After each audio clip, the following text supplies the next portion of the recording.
Hey guys, 98.5% people watching my content don't subscribe my channel. Please do subscribe, it helped me a lot. Your Best Year Ever by Michael Hyatt. Your best year ever gives powerful inspiration to change your life by helping you identify what you should improve on, how to get over the hurdles in your way, and the patterns and habits you need to set so that achieving your dreams is more possible than ever. A couple of days ago, I asked people on Facebook how their goals from the beginning of the year were going. Most answered with gifs about things on fire, as I had expected. It's sad that most of us struggle to stick with our ambitions. We could be so much more and have better lives if we could only figure out how to follow through. It stays hard though because we keep trying the same old things that don't work. As it's been said, insanity is doing the same thing over and over and expecting different results. So what do you have to do to finally break through the cycle of failing at your goals? That's what Michael Hyatt is here to teach you in his book Your Best Year Ever, a 5-step plan for achieving your most important goals. With his vast experience and historical knowledge, Hyatt will show you how achieving your dreams is not only possible but nearly inevitable if you do it the right way. Here are 3 lessons from the book that we should take a closer look at for success. It's good to work on multiple areas of your life at the same time as long as you choose them wisely because they build on each other. Find a happy medium between goals that stretch you and ones that aren't too difficult. To make your chances of making your dreams happen skyrocket, team up with a partner or group to help you. Are you looking forward to having your best year ever? Let's get right to it and see how to make it happen. Lesson 1. Choose what areas of life to work on wisely, and your efforts will multiply across many different categories. The best place to begin is to find out where you'd like to be a year from now. What does an outstanding year look like to you? To find out, simply journal about the answer to that question. Write freely and don't edit or hold back. You might find that there are a lot of things you'd like to accomplish in a lot of different categories. We all want to be fit, have a good family, be free of debt, and many other things. Well, Hyatt teaches you that it's possible to have all of it. Just focus on 10 aspects of life: spirituality, marriage and partnerships, parenting, friendships, intellectual life, personal finances, work, mental health, physical health, hobbies. First, rate how you're doing in each of these categories from 0 to 10. This will show you what you're already good at and where you need to improve. You can use the strengths you see to help you get the weaknesses where you want them.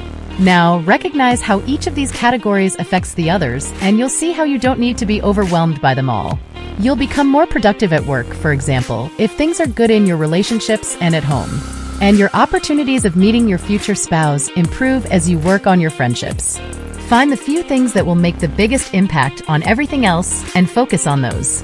Lesson 2. Set your goals high but not so lofty that they discourage you. I love talking with people about their goals. One thing I hear often is that they feel their goals are too much, that they're unattainable. I always tell people that those kinds of goals are good if you plan them correctly. It's a difficult balance to set our sights high while at the same time not being unreasonable with ourselves. You need to know your own current capabilities and plan within those. But also make sure that you're working on things that require significant effort.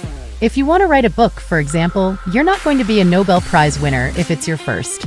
Looking at such a lofty goal is a recipe for disaster because it can stop you from even beginning at all. This is known as the delusional zone. On the other hand, if you give yourself too long to finish your book, you're more likely to give up when things get boring. The sweet spot for your goals and plans is what Hyatt calls the discomfort zone. It's that place where you're just outside of your comfort zone enough that you're going to grow, but not too far that the difficulty pushes you away. To find this perfect middle ground, ask yourself if the goal is attainable for where you're at, but make sure it makes you a little uncomfortable. Lesson 3. Get a team or partner if you want your chances of success to rise significantly. Last year, I was struggling to figure out a good pattern of productivity after beginning to work for myself. At the recommendation of a friend, I hired a coach to help me stay accountable.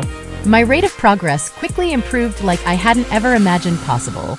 It's sad how often we sit there, struggling through by trying to figure things out on our own. Especially when there are loads of people who have been through what we're doing and can show us the way. And they're usually more than happy to help us, too.